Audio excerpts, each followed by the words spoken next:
Hello, hi everybody.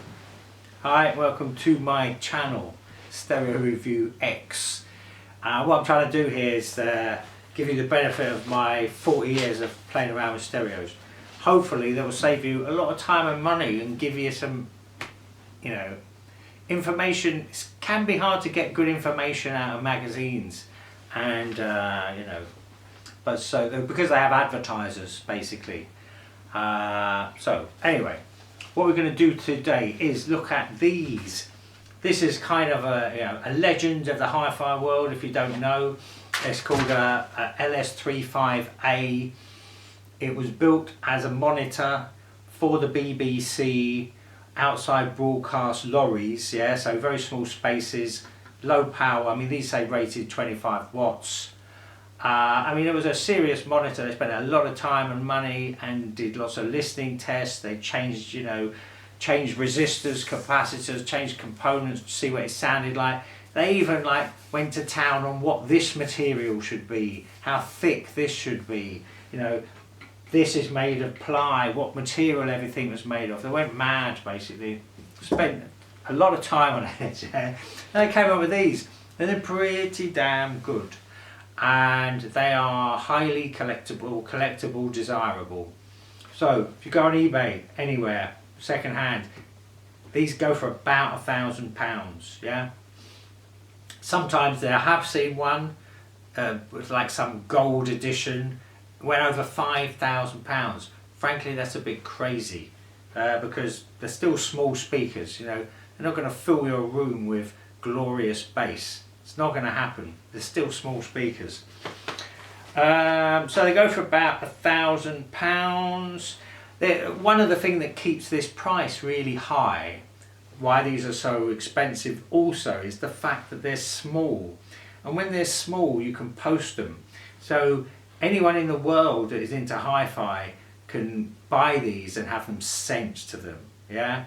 So that sort of makes there's more people that wanna and can buy these. Whereas if it's big speakers, people just won't post big speakers, to mounted in the Himalayas, But these things you probably can. So that makes the price go up high too. The question is it worth it? So okay, I mean, I've had these speakers for quite a few years, by the way. Now, what I normally do is listen to 4 songs on these speakers, and I will give you detailed information. You can listen to those songs too, yourself, and might illuminate the information. Okay, first thing I do is I'll just give you my first impressions, even though I've heard these tons of times. But I've been listening to some big floor standards. I've got tons of speakers. My very first impression was, where's the bass gone? Yeah, that was my first impression, because be under no illusion, these are small speakers. This is a sealed box. Yeah, it's not got a port. I'll show you actually close up. You can have a look what we've got here. It's a Beckstream. That's actually a KEF driver, B110. The tweeter is a KEF T27, so both KEF drivers.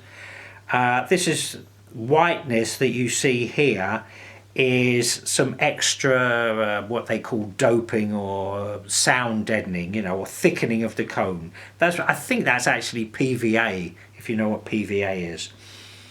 So there we go, and there's the back if anyone is interested. Yeah. So that's that. So yeah, first impressions was, where's the bass gone? Now there's a funny thing when you're listening to one speaker, amplifier, whatever it is, and then you change to another thing. The first thing you'll notice is what's missing. So this initial period can be very misleading. Or if somebody's got if I went from these to big speakers, I just go, wow, look at all that bass, hear all that bass, and you'll be impressed by that. But you have to sort of, calm down, let yourself relax, and then you can really, listen to it properly. But initially, it's actually quite weird. You don't make good understanding of what's happening initially, because you kind of notice what's new or you notice what's gone. And that isn't kind of indicative of the whole sound. So that was my very first impression, was where's the bass gone? But other impressions, okay, these are accurate speakers, yeah? They are, I mean, that's what they were designed for, being accurate. Monitors, proper monitors. If you saw the crossover inside here, it's a very complicated bit of kit. That's where the time, effort and money goes, yeah? Designing that crossover for these drivers, for this box, make it, you know, dead right, you know. So, initial impressions, yeah, really accurate, really nice. Nothing sticking out as unpleasant, no, you know, humps in the frequency, no spiky treble, you know, creamy, yeah, nice, nice. Pretty articulate, problem free. The bass is not bad for the size, if you are aware of the fact that, you know, small speakers, particularly a sealed box, which that's a sealed box, not a ported box, they won't go down as low as ported boxes. You won't ported, I mean, with tubes in, with holes in, or ports at the back. Those ports are a way of getting more bass information. So, initial impressions, good, accurate, I'm happy. I'm listening to music and I'm enjoying it, yeah? Which is a very, you know, the last thing you want to go is to be sort of constantly thinking, I don't like this sounds, or, you know, something annoying about it. You really don't get that with these. They are accurate, nice things. Okay. First song I do is Allison Krauss, Now That I've Found You. My notes here I've got, is very pleasant, right? It's all balanced, it's nice, her voice is gorgeous, and there's a violin, a little bit of a violin sort of solo on there, and I've got here the best articulated sound of that violin I've ever heard, yeah? So that's what you get with something that does this kind of detail. You go, oh wow, that violin is like, even, you know, the subtleties of it I'm hearing that I didn't hear before. So you know, that's what you get. But anyway, now paradoxically, or wherever it is, next song is The Right Profile by The Clash. It's a song I use because it has a ton of mid-range activity, unlike the Allison Krauss song, which is quite Spartan. Now this song, The Right Profile, has got loads of noises and snare drums and trumpets and vocal funny things and some sound effects. This didn't sound so good on these speakers, yeah? And I think I know why that is, yeah?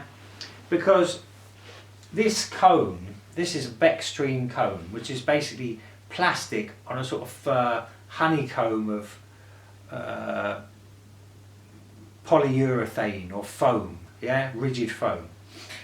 And it's a little bit of it's heavier than a paper cone would be. Now this on The Right Profile has got a ton of dense information in the mid-range. Now a paper cone would be able to do the subtleties of this, yeah, because it's more agile. It's very light, and so it can do the minutiae very well, particularly when it's busy. Yeah, there's a lot going on. So I found that these speakers, I kind of struggled on that song, and it didn't really sound very good. And I thought I was going to get, you know, a ton of more information, but actually it's like they couldn't cope with it. Yeah.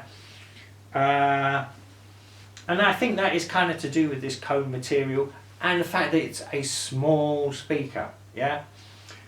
I'll get back to a little bit of how you can kind of fix that a bit later. So, next song, Witchy Woman, which is the Eagles. Now this is interesting. Starts with a big bass and floor toms going off thing, and then it goes into a sort of Spartan bass and guitar thing. Now one thing these speakers do really good, which actually what I really like about them, is they do drums just fantastic.